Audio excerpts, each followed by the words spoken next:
Beloved soul, if you found your way to these words, know that this is no accident. You have arrived here through a divine nudge, perhaps through the soft ache in your chest or the quiet storm in your soul. You're here because you've loved deeply, perhaps more deeply than you ever thought possible, and now, you're standing at the edge of something sacred yet shattering. The breaking point. I speak to you now not as a stranger, but as a vessel of the divine feminine's voice. I am here as your mirror, your guide, your sister in spirit. And if your heart is weary, if your spirit is cracked open, trembling beneath the weight of your twin flame journey, then let these words be a balm to your wounds and a beacon in your night. The divine feminine, in her essence, is a living prayer. She embodies the frequency of love in its most eternal form, boundless, forgiving, patient beyond measure. She holds the flame not only for her counterpart, but for the union itself, nurturing it in silence when the outer world gives her every reason to walk away. She is the quiet strength behind the veil, the anchor in the storm. She feels his wounds as if they were her own. She dreams his healing into being. She walks through fire, not for validation, but because her soul remembers a promise written before time began. But here's what often remains unspoken: the divine feminine is not an endless reservoir of giving. Yes, her love is infinite, but her human vessel is not. She can only carry what her heart can bear before it begins to crumble beneath the weight of unmet reciprocity, silence, or abandonment. And when that moment comes, it doesn't mean she is weak. It doesn't mean she is bitter or unforgiving. It means something sacred is being reborn within her. Her breaking point is not the end of her love, it's the reclamation of her divinity. It's the moment she realizes that to truly honor the union, she must no longer dishonor herself. The sacred within her rises like a tide. It says, no more waiting. No more carrying what was never mine to hold alone. I choose truth. I choose alignment. I choose me. And in that moment, she doesn't fall. She ascends. She steps out of the wound and into her worth. She remembers, she was never just the mirror. She was always the flame. Surrender is a word we speak so often on the spiritual path, isn't it? And yet, for the divine feminine, it becomes a mantra that quietly hides 1,000 hopes behind it. I surrender, she whispers, not always in truth, but in a desperate attempt to ease the ache of waiting. She tells herself she's let go, but deep down, a part of her still checks the signs, watches the clocks, and wonders if today might be the day he finally awakens. This is not surrender. This is spiritual survival. True release is something far deeper, far more sacred. It is not about letting go of him, it is about letting go of the illusion that your wholeness depends on anything outside of yourself. It is when the divine feminine no longer clings to the mirage of timing, to the idea that she must endure endless delay for the sake of spiritual loyalty. When she reaches her breaking point, it is not a rupture of love, it is the rising of her soul's voice over the noise of her longing. It is not spite. It is not ego. It is the sacred moment she reclaims her own heartbeat. No more illusions. No more delay. I choose truth. I choose me. And with those words, her energy shifts. Not subtly. Not in small, gradual waves. But like lightning cutting through a stormy sky. The divine stops holding her in the waiting room. Because she is no longer waiting. And in that instant, the universe responds. The karmic wheel turns. The path she once walked with her eyes fixed behind her now opens ahead with luminous clarity. That's when everything changes. That's when she changes. And change, dear one, is the beginning of miracles. This is the paradox that shatters illusions and births a higher truth. The divine masculine's awakening is not ignited by her presence alone, it is catalyzed by her absence. As long as the divine feminine holds the connection together through sheer devotion, emotional labor, and unwavering belief, the masculine can remain in the illusion that there is nothing to lose. He continues to float in the comfort of energetic safety, unconsciously nourished by her light while offering little in return. He doesn't yet feel the void, because she has filled it for them both. But when she, gently, powerfully, withdraws her energy, when she no longer sends her thoughts like prayers into his silence, when she surrenders not just the pain, but the entire outcome to the divine, something begins to break inside him. And that breaking is holy. This sacred letting go is not abandonment, it is alignment. It is the divine feminine stepping out of his shadow so he can finally stand in his own light. It is her trusting the divine plan enough to stop managing the connection, and instead, to trust that the soul will find its way home if, and only if, it is ready. In the absence of her constant energetic presence, the masculine feels the shift. The chord is no longer taut with her longing. The silence becomes a mirror. The void becomes his teacher. And slowly, painfully, beautifully, he begins to awaken. Not to her, but to himself. Because only when he meets himself in truth, can he truly meet her in love. This is not the end of the union. This is the beginning of his becoming. When the divine feminine reaches the place where she must finally let go, it doesn't feel like liberation, not at first. It feels like loss. A death that no one sees. A mourning that no one validates. Because she is not just saying goodbye to a person, she is saying goodbye to a dream she nurtured in the most sacred part of her being. The vision of union, the hope of reunion, the belief that love alone could move mountains, all of it seems to collapse like dust in her hands. And in that quiet devastation, she wonders, was it all for nothing? Why did I pour my soul into this, only to feel forgotten by the very love that called me?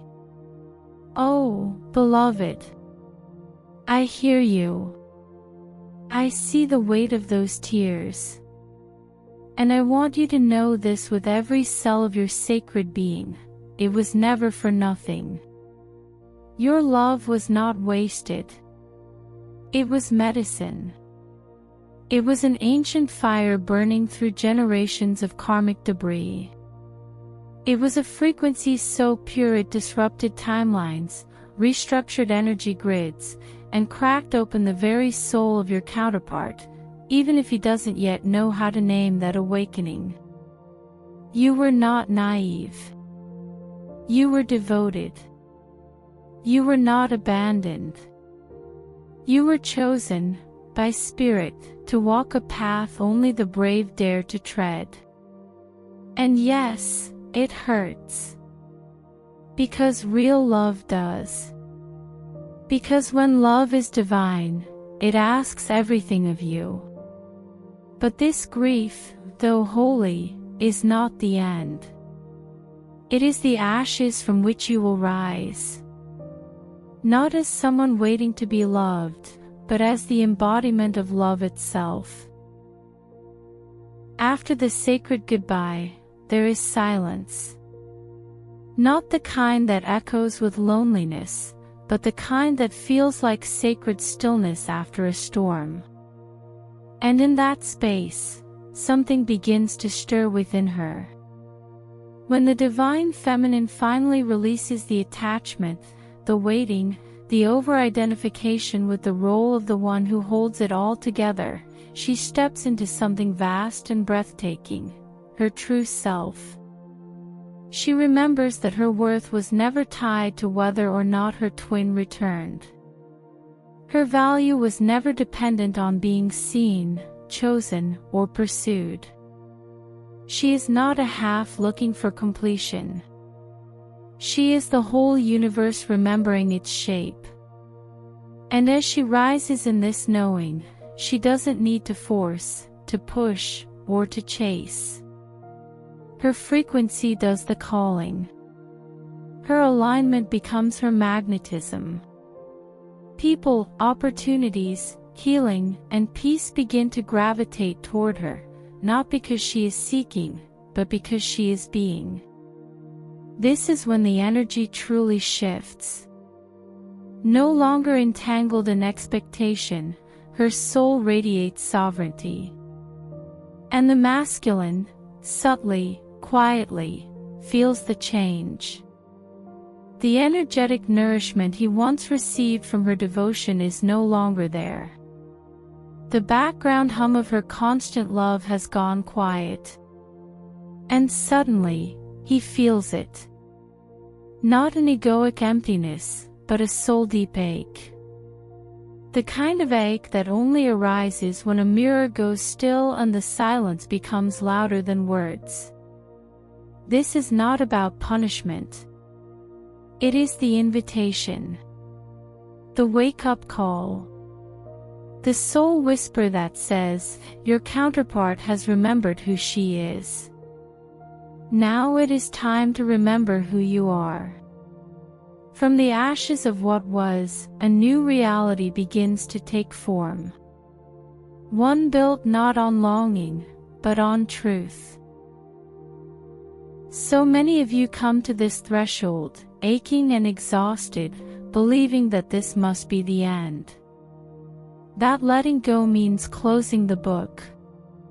That surrendering the connection means surrendering the love. But beloved, what if I told you? This is not the end at all. This is the initiation. This is the moment when the true alchemy begins. When your no more becomes a sacred spell that dissolves every timeline built on fear, lack, and unworthiness. This is where the karmic cords start to unravel, not because you no longer care, but because you finally care enough about yourself to stop leaking your essence into versions of love that require your diminishment. You're not walking away from your twin. You're walking away from the illusions around your twin. From the stories that said love means waiting. That devotion means disappearing. That union means suffering. And in doing so, you reclaim something ancient and holy, yourself. You're no longer the woman who needed to bleed to prove her love. You're no longer the heart that breaks itself just to keep the connection alive. You are now the embodiment of divine truth, and truth does not chase. It radiates. And that radiance, beloved, it calls in everything meant for you. It pulls the masculine toward his awakening, yes. But more than that, it pulls you toward the version of your life that has been waiting for you to remember your power. This is the new beginning.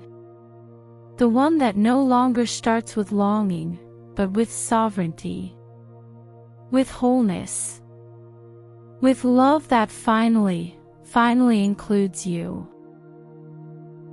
When the divine feminine breaks, she doesn't fall into pieces, she falls into power, into remembrance, into the luminous core of who she was before the longing, before the ache, before the journey became wrapped in the identity of the chaser, the healer, the holder.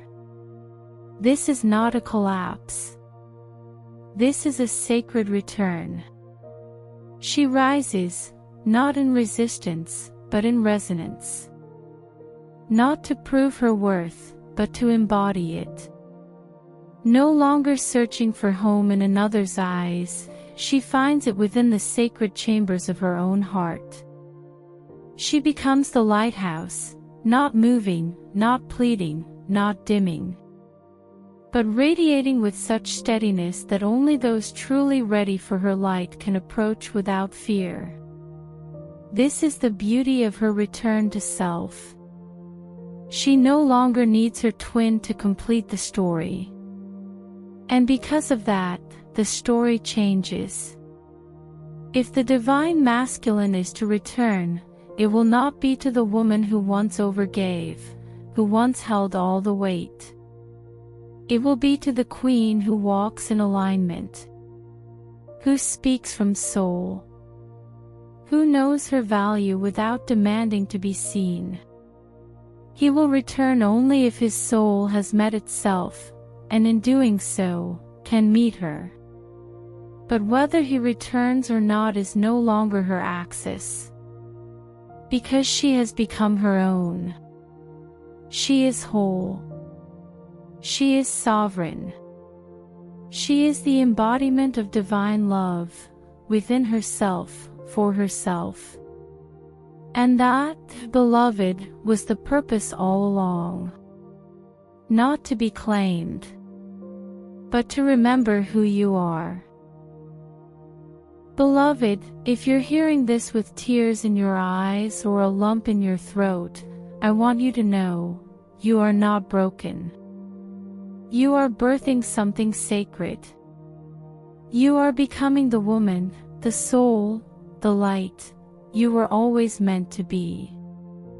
Not because someone chose you, but because you finally chose yourself. And in that choice, you become the embodiment of divine love. You become the very thing he was always seeking. You become the catalyst, not just for his awakening, but for your own.